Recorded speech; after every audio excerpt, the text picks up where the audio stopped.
Expedition 33 did not deserve to win Game of the Year, is what I would say if I was a ball and gun gamer. The 2025 Game Awards was this past week, and we got a lot of great announcements for some new games, some upsets, and a lot of expected victories. I'm gonna just come right out and say it. We all knew Expedition 33 was gonna win the majority of their categories just based off of the discourse of the year behind this game. With that being said, there is some other games that I expected to win in other categories that did not, and I think we should go ahead and get into it. So we're only going to go over the categories that really matter to me, really. So we're going to start off with Player's Voice, and with Player's Voice, we had Wuthering Waves win. It says Player's Voice. I don't know whose voice it was because it wasn't mine. Maybe it was yours. But I would have picked like Hollow Knight.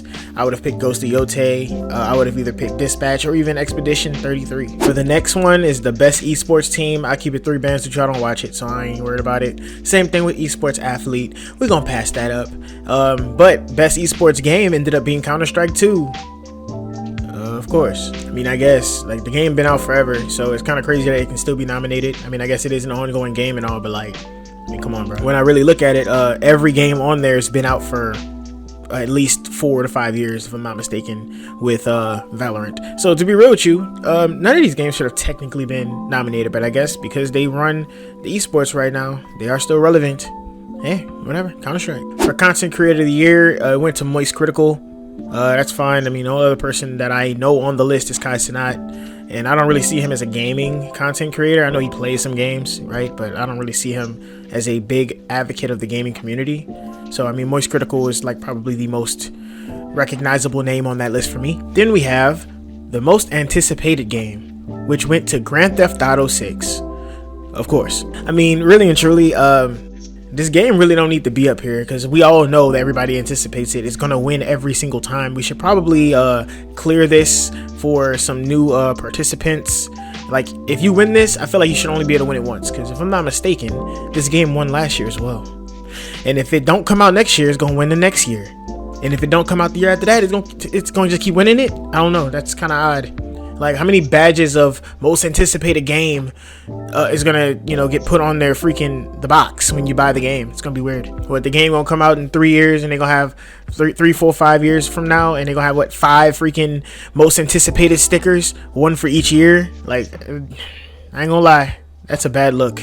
But hey, whatever. Next, we move into the Best Multiplayer, which this one was some really big contenders here. We had Arc Raiders, who won, but then we had Battlefield 6, Elden Ring, Night Ring, Peak, and then Split Fiction. I honestly think that any game could have gotten this. I don't know much about Peak, but it got nominated for a reason. Split Fiction could have been fine. I predicted that either Arc Raiders or Battlefield 6 would win, and Arc Raiders ended up winning. No harm, no foul. Now we get to our first controversial pick here in the Best Sports and Racing. EA Sports FC 26 should never win that. I don't know why it even gets nominated. F1 25, a racing game, Formula 1 racing game. That, I guess, but that shouldn't even be nominated either. Then we had Mario Kart World, Rematch, and Sonic Cross Worlds. Rematch, I ain't gonna lie, had me and the homie and my little nephew in a chokehold earlier this year. We played it for a good month, 2 months. And we were on it hard, 100 hours, platinum trophy hard, rock hard. Hey yo, what the fuck? Sonic Racing Cross Worlds is one of my Game of the Year nominees, my personal Game of the Year nominees. Once I knew that game was coming out, I already knew what time it was. And when it came out and it was as good as I expected it to be, wanted it to be, actually better, I'm like, okay, this is definitely Racing Game of the Year at least. No, I have not played Mario Kart World. It's because I don't have a Switch 2 because, I said I wasn't going to buy one and I didn't buy one. Like I said, I'll buy it later. Yeah, but I'm not paying that money for that right now, especially with them $80 games. But based off of the discourse behind Mario Kart World, especially when Sonic Cross Worlds came out, it was unanimous that Sonic Racing Cross Worlds was the better game. Even though Mario Kart World had the bigger push, of course, it shipped with consoles, right? So, of course, they try to justify the amount of sales that they have by saying, oh yeah, because they put it with the consoles. So yes, it's gonna have more sales than Sonic Cross Worlds. Also, Mario Kart World is a much bigger, it's the kart racer, right? So it's going to sell more. even if it's on one platform. Sonic Racing always had this little brother syndrome when it came to Mario Kart, but it was always very respected. So, you know, for it to finally come back, you know, after Transformed, like I said, we don't talk about that one game that happened in between. There was no game that happened in between. Sonic Racing Crossroads came out and it did its thing. It outshined Mario Kart World. I mean, they literally had a old school commercial trailer that like brought back the competition and everything. And like Mario Kart had really nothing to say. Sonic Racing Crossroads was so good that it convinced Mario Kart to put out a new update to fix their matchmaking. Because I know y'all remember that they had adjusted their matchmaking so that people would have to play those intermission tracks. Yeah, we ain't forget. Yeah. The short, like I said, I think Sonic Racing Crossroads got hoed. But hey, you know, it is what it is. Nintendo got to win something. They definitely not about to play coming there and winning nothing. For the best sim and strategy game, we had Final Fantasy Tactics win. For best family game, we had Donkey Kong Bananza. That won, and it beat, you know, Mario Kart World, Sonic Racing Crossroads, and Split Fiction. Me personally, because I didn't play Donkey Kong, only but for 5 minutes in Walmart on a demo display, I would have given it to Split Fiction. Split Fiction is me and my old lady. We still haven't beaten it yet because she just ain't had the time. We really ain't had the time to play it. But every time we play it, we have long sessions playing it, and it's super fun. I mean, it's literally the successor to freaking It Takes Two, and it does an amazing job at what it's supposed to do. And I would definitely say it's a family friendly game because it encourages you to be next to your partner or your brother, your cousin, whoever you're playing with, you know, on that split screen couch, just having a good time, you know, drinking soda, alcohol, whatever y'all drinking, and just playing a game, man. Like, but hey, Donkey Kong. Best fighting game is also kind of controversial. Fatal Fury, City of the Wolves ended up winning. Now, I made a video about this game earlier this year. I love the game. I think it is amazing. It's actually great, and I'm cool. I'm happy it actually won. But I guess some people didn't really like the game as much as I did, or as much at all. I don't really know. But I mean, looking at the competition, the only game that came out this year that makes sense to even be in this, you know, category is 2XKO, which technically isn't even out yet. So for that to win, it would have been annoying because that game's not even fully out. It's in early access. Capcom Fighting Collection 2 is a remake of a bunch of fighting games. Mortal Kombat Legacy Collection is a remake of a bunch of fighting games that was also trash. Apparently it was busted at launch. I don't know too much about it because I did not pay attention to it once I found that out.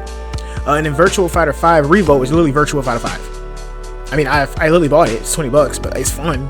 But it's Virtua Fighter 5. The game is like 20 years old.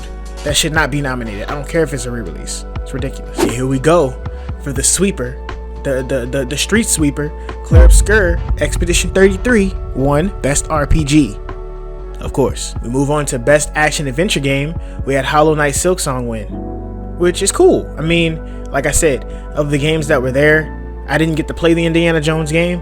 Also, like I said, I didn't get to play Ghost of Yotei yet. I'm waiting to catch it on the sale. And I did not play Death Stranding 2 because I don't care about Death Stranding. I don't care about walking simulators. I don't know if it is a walking simulator, but I don't care.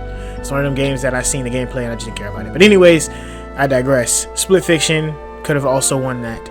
I wouldn't have been mad if I actually would have been happy if Split Fiction won. But Hollow Knight Silksong was a great game too, so I get it. For Best Action Game, we had Hades 2 win, and that beat out Battlefield 6, Doom, Ninja Gaiden 4, and Shinobi Art of Vengeance. Like I said in my Hades 2 video, I was very wrong about this game. I didn't realize how good the art style actually was in the game.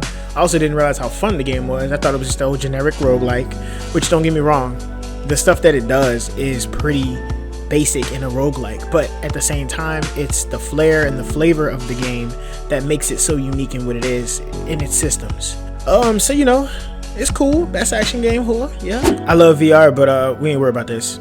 We skipping that. Best mobile game, like I said, same thing, we skipping that. Next is the best debut indie game. And guess who won? Expedition 30 Sweep. Let's go. And guess what? They doubled back and won best independent game, which is indie game for those in the back, you know, slow. I mean, it technically had to win this because, I mean, it won Game of the Year. So if it didn't win this, it wouldn't make any sense because Hades 2 was also in this category. And Hollow Knight Silksong was also in this category. Absalom was also an amazing independent game, but considering the options, Expedition 33 had to get it the W. We next have Best Community Support, which went to Baldur's Gate 3. Then we have Best Ongoing Game, which went to No Man's Sky. Even though I would have personally wanted it to go to either Helldivers or Marvel Rivals, especially considering Marvel Rivals didn't get any type of awards last year because it came out late. You know, I think that No Man's Sky getting it was well deserved because I keep it real with you. I played it earlier this year, and don't get me wrong, I didn't think it was the funnest game out there, but to see where it is now compared to where it is when it first released, they put the work in. Blood, sweat, tears, a lot of tears, because I know they was crying, but they did it though. And for Games for Impact this year, we had one of my favorite games. South of Midnight is the winner. When South of Midnight first came out, I thought it would have won Best Indie Game. Back then, of course, more games came out and things of that nature. But South of Midnight went crazy. I'm not even gonna lie to you. It was very fun. If you have not played it, I recommend you go play it. You will not be disappointed. In a weird one, innovation and accessibility, we have Doom the Dark Ages. So cool, they won. Next, we have Best Performance. Expedition 33 had 3 nominees. So you knew somebody was gonna win. It ended up being Jennifer English. She plays Mayel in Expedition 33. Best Audio Design, as I said in my prior video, I thought that Arc Raiders should have been in this and it should have at least won this, but Battlefield 6 ended up winning. That was the runner-up for me because, like I said, it sounds like you're in an actual war zone. Like, you get PTSD when you get off the game. You gotta go take a hot shower when you finish and stuff. Next, we have Best Score in Music, and Expedition 30 Sweep won again. And I mean, nothing's wrong with Hades' music. Was good. Ghost of Yote's music is really good. I heard some of the lo-fi songs, and then the Hollow Knight Silksong music is also really good. So I mean, I get it. You know, hey, Expedition 30 Sweep. For Best Art Direction, hey, go ahead and lift your feet, cause guess what? Expedition 30 Sweep got it again. Come on, stop playing. Guess who won Best Narrative?